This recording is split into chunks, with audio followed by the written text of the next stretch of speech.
Ayan po, magpapatimpla po tayo ng kape sa aking misis. Lalagay natin ng para nakangiti. Titignan po natin kung ngingiti siya. Ng isang diyo pagtimpla ng kape. Yan sa kwarto po yan. Titimplahan mo kung kape.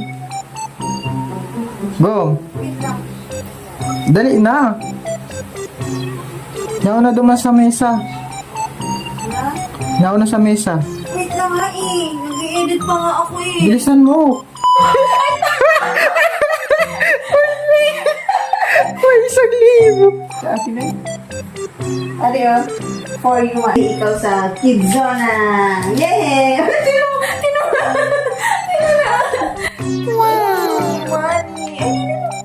Kalahati lang at gabi na. Sige.